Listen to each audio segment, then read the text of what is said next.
Queridos, continuando o nosso raciocínio aqui, estou falando dos anexos, que são as novidades que nós temos na Lei Orçamentária Anual, segundo a Lei de Responsabilidade Fiscal. Aí vem uma pergunta, professor, por que você usa a palavra novidade? Por uma razão muito simples. A Constituição Federal de 1988 e a Lei 4.320 de 1964, ela não trazia dessa forma essas novidades da Lei Orçamentária Anual. Daí a questão da novidade. Então nós temos aqui a reserva de contingência, que é a segunda novidade, para cobrir os eventuais passivos contingentes, que são aqueles eventuais riscos de não atingir as metas, e esses riscos estão no anexo de riscos fiscais da Lei de Diretrizes Orçamentárias. E nós temos como a nossa terceira novidade o refinanciamento da dívida pública. Esse refinanciamento constará separadamente da Lei Orçamentária Anual e na Lei de Crédito Adicional. Como que a dívida pública está sendo refinanciada? Na realidade, a Lei de Responsabilidade Fiscal ela é do ano de 2000 e passou a valer para 2001. E na época, principalmente os estados e os municípios tinham uma grande dívida com o governo federal. E essa dívida existe ainda, né? Tanto que em 2016 estamos falando da renegociação dessa dívida. Então isso tinha que constar na LOA. Quanto que você vai separar por ano, por exercício do seu orçamento para pagar essa dívida. E também na LOA, como terceira novidade, reforça a proibição de inclusão na lei orçamentária de dotação para investimento com duração superior a um exercício que não esteja previsto no PPA ou lei que autorize sua inclusão. Ou seja, reforça essa proibição.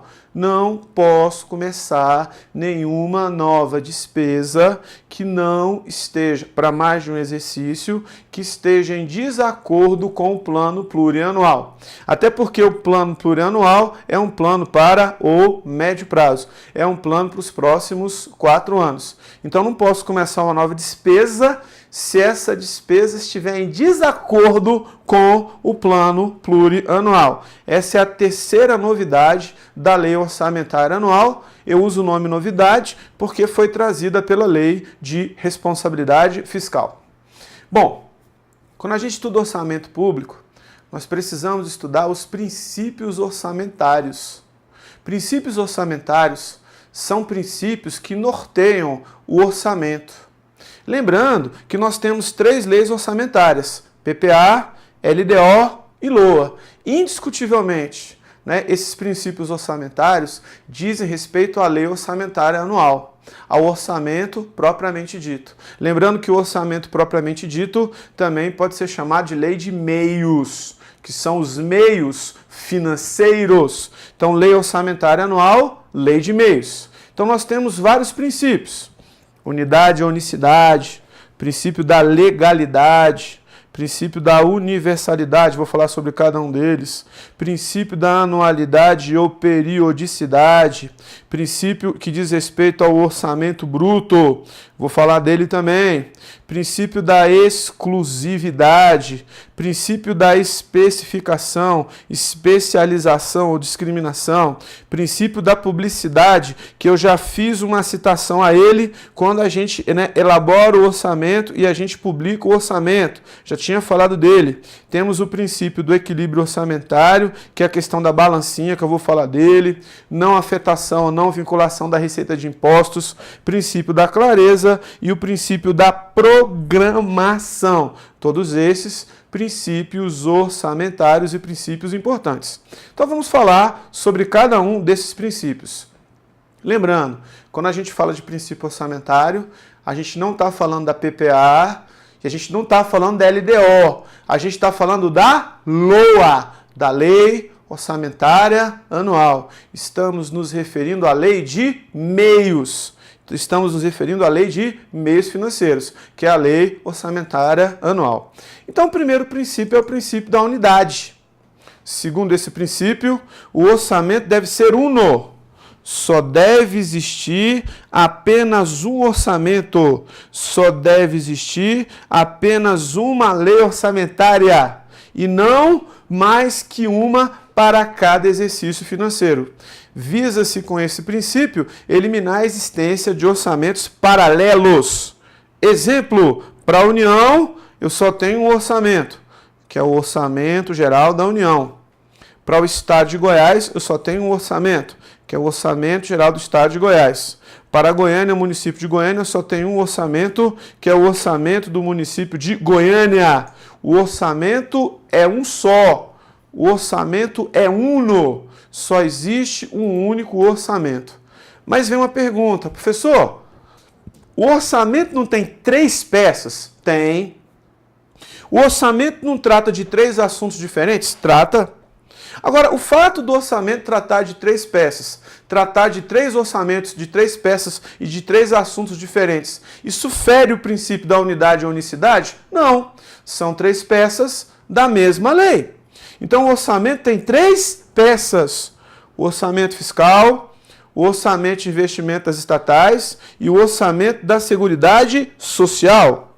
Orçamento fiscal diz respeito aos poderes da União, seus fundos, seus órgãos, suas entidades da administração direta e indireta, inclusive fundações instituídas e mantidas pelo poder público. Temos o orçamento de investimentos estatais, são as empresas que, direta ou indiretamente, o governo possui a maioria do capital social com direito a voto, e temos o orçamento da Seguridade Social, ou seja, os órgãos e entidades a elas vinculados, da administração direta ou indireta, seus fundos e fundações instituídos e mantidos pelo poder público. Professor, o fato do orçamento apresentar 3 peças, falar de 3 assuntos diferentes, isso fere o princípio da unidade ou o princípio da unicidade? Não. Ou seja, é a mesma lei que trata de 3 assuntos diferentes. Eu costumo brincar, só para ilustrar isso para você, né? Os meus amigos gaúchos de Porto Alegre, eu dei aula em Porto Alegre muitos anos, né? Apesar de morar aqui em Brasília e ser carioca, os meus amigos de Porto Alegre, quando convidam uma menina para jantar, convidam para jantar com 3 intenções. Qual que são as intenções, professor? Namoro, noivado e casamento. É uma coisa só. É uma coisa só, dividida em 3 partes. Namoro, noivado e casamento. É a mesma coisa do orçamento. Orçamento fiscal, orçamento de investimentos estatais e orçamento da Seguridade Social. O orçamento é um só. É só uma lei orçamentária que trata de 3 temas, trata de 3 assuntos diferentes. Guarda isso, que isso é importante. Guarda isso, que isso é significativo. E um detalhe, hein? Então nós temos, por exemplo, o orçamento fiscal, receita e despesa. Didaticamente falando, X milhões. Receita e despesa. Temos o orçamento da Seguridade Social, receita e despesa, didaticamente, Y milhões. E nós temos o orçamento de investimento nas estatais. O orçamento de investimento, de onde vai vir o dinheiro e como é que você vai gastar, Z milhões. Você somando esses 3 valores, X mais Y mais Z, você tem um total. Isso aqui dá origem ao princípio da totalidade orçamentária.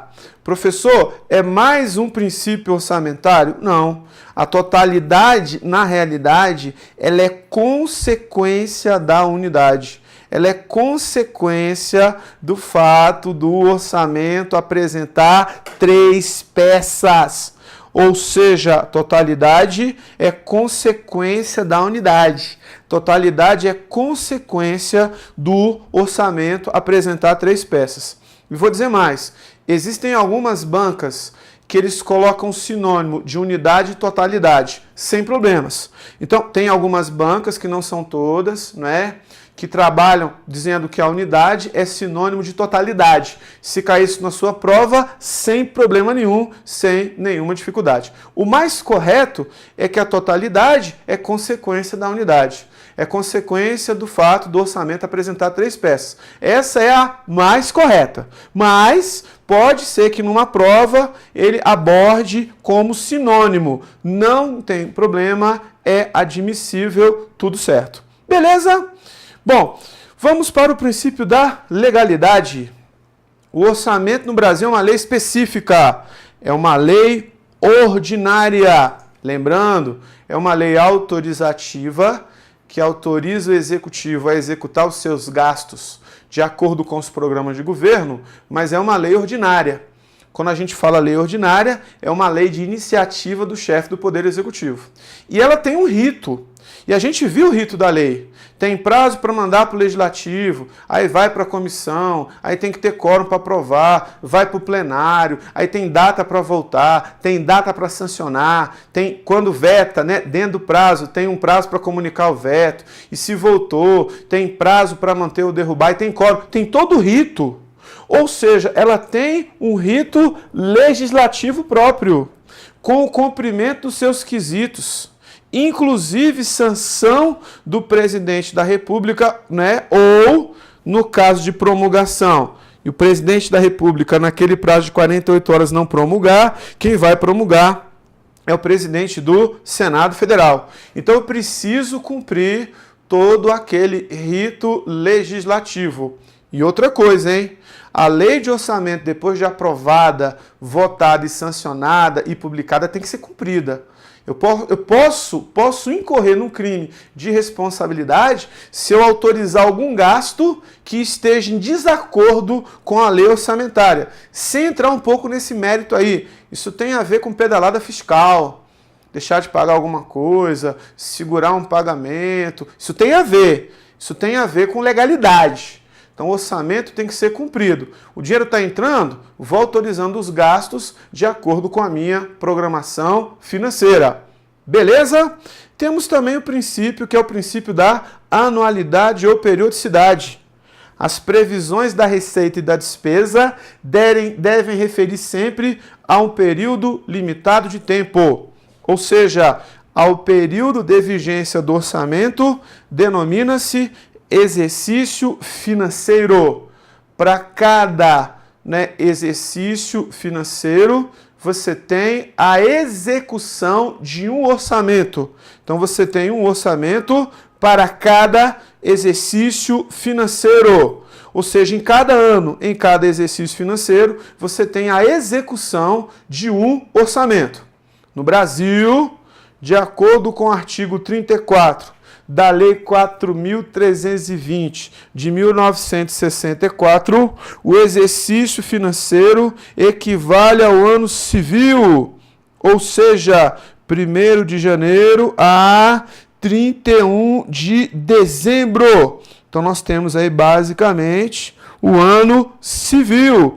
Guarda isso, que isso é importante. Guarda isso, que isso é significativo para o nosso estudo. Isso é significativo para o nosso contexto. Tudo bem?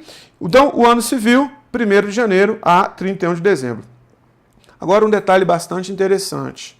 Eu queria que você tomasse muito cuidado com essa questão relativa à anualidade ou periodicidade por uma razão muito simples. Tem muita gente que confunde, né, a questão da anualidade ou periodicidade com a questão relativa ao ciclo orçamentário. Cuidado! Por exemplo, vamos pegar o orçamento de 2017.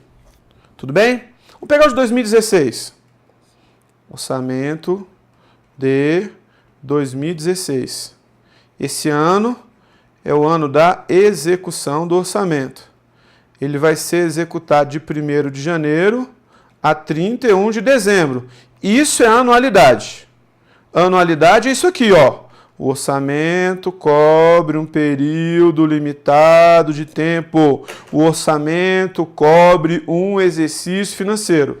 Só que tem um detalhe bastante interessante. O ciclo do orçamento, que é o orçamento basicamente, né, de 2016, ele não começou em 2016. O ciclo começou anteriormente a 2016. O ciclo ou processo orçamentário, ele começou em 2015. Professor, o ciclo começou em 2015? É. Por quê, professor? Olha lá que interessante. Em 2015, você teve a elaboração, os poderes tinham autonomia para isso, e você tinha o envio da proposta. Lembrando que compete privativamente a chefe do Executivo, a presidente da República, a iniciativa de enviar a proposta de orçamento. Tudo bem? Nós tivemos também a aprovação da lei do orçamento. A aprovação da lei do orçamento, ela aconteceu, na verdade, e passou pelo Legislativo com a sanção do chefe do Executivo. Tivemos também a sanção do chefe do Executivo, presidente da República, que o ano passado ainda era presidente Dilma. Então, o Temer, 2016, nesse processo de impeachment todo aí não importa, ele está cumprindo aquele orçamento que foi enviado, a iniciativa de proposta de orçamento foi da presidente Dilma, agora ele está cumprindo. Só que o ciclo do orçamento de 2016 não termina em 2016. O ciclo desse orçamento termina em 2017, termina com a aprovação ou não da prestação de contas. Professor, suponha que o Temer continue no poder. Ele que vai enviar a prestação de contas relativa a 2016? Exatamente. Ah, professor, se tiver alguma irregularidade, aí tu vai ter que procurar se essa irregularidade foi no momento que ele estava gerindo o país ou foi na gestão da Dilma, para ver quem vai responder. Tudo bem? E um detalhe bastante interessante, tá? Vou falar disso aqui. Independentemente da conta ser aprovada ou não, aqui acaba o ciclo. O ciclo orçamentário acaba aqui. Independentemente da conta ser aprovada ou não, fim do ciclo. Mas eu quero falar um pouquinho sobre isso aqui, tá? Aprovação ou não das contas do chefe do Executivo. Quanto tempo o Temer tem para apresentar a prestação de contas? Ele tem até 60 dias pós início da sessão legislativa. 60 dias a contar de 2 de fevereiro. Então, o presidente Michel Temer, em 2017, ele continuando no poder, ele tem até 60 dias a contar do início da sessão legislativa para apresentar a prestação de contas relativa ao exercício 2016. Essa prestação de contas, logicamente, é endereçada ao Congresso Nacional, mas ela vai chegar no Tribunal de Contas da União. O Tribunal de Contas da União tem até 60 dias para emitir um parecer, que a gente chama de parecer opinativo. E se não emitir o parecer nesse prazo, ele não tem recesso. Se não emitir um parecer nesse prazo, não entra em recesso. Parecer opinativo, dando a sua opinião. Se não emitir esse parecer, não vai entrar em recesso. Se não emitir esse parecer, não tem recesso. Depois que emitir esse parecer opinativo, dando sua opinião técnica sobre a prestação de contas, aí sim, essa prestação de contas vai para o plenário do Congresso Nacional para aprovar ou não a prestação de contas. Professor, independentemente de ser aprovado ou não, não importa. Nesse momento, acaba o ciclo orçamentário? Exatamente. Independentemente da aprovação ou não, fim do ciclo ou do processo orçamentário. Foi aprovado? Beleza. Não foi aprovado. Curiosidade.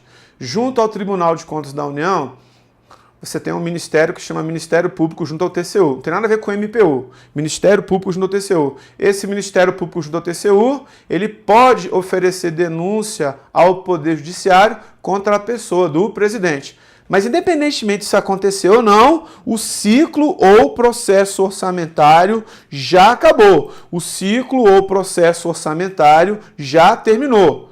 Nossa, professor, então o ciclo orçamentário, ele vai muito além do exercício financeiro, não é? É, exatamente. O ciclo orçamentário vai muito além do ano civil. Por quê, professor? Muito simples. O ciclo ou processo orçamentário tem início com a elaboração da proposta de orçamento. Vou chamar a LOA. Passando pela aprovação, passando pela sanção, aí entra a execução. Aqui é que está o princípio da anualidade e o princípio da periodicidade. E termina com a aprovação ou não da prestação de contas. Tudo bem? Detalhe importante. Professor, quem é que dá o parecer técnico opinativo? Quem dá o parecer técnico opinativo é o Tribunal de Contas da União. Esse parecer é um parecer em separado, tá? Ou seja, um parecer em separado sobre Executivo, Legislativo, Judiciário e MPU. O presidente ou a presidente da República, quem quer que seja, não pode responder se teve uma irregularidade no Poder Judiciário. Ele não pode responder se no Ministério Público da União o dinheiro foi gasto de forma inadequada, ou no próprio Poder Legislativo. Então, um parecer opinativo em separado. Lembrando, quem aprova de verdade é o Congresso Nacional. O TCU é um órgão técnico-administrativo auxiliar do Congresso Nacional. Então, o ciclo orçamentário vai além do exercício financeiro. O ciclo orçamentário começa no ano anterior à execução e termina no ano posterior. Ele começa no ano anterior com a elaboração da proposta, aprovação e sanção, passa pela execução, princípio da anualidade, e termina no ano posterior à execução com basicamente, aprovação ou não da prestação de contas desse respectivo orçamento, da execução desse orçamento. Beleza?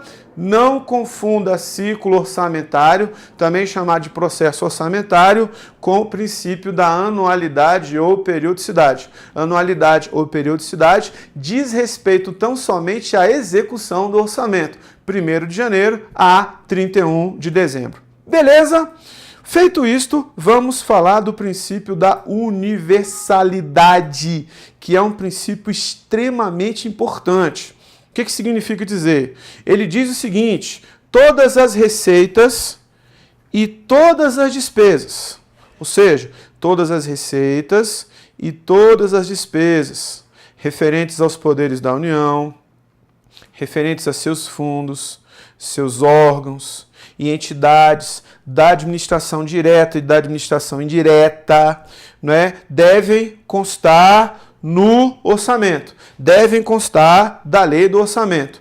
Quem ficar de fora está impedido de receber recursos oriundos do orçamento.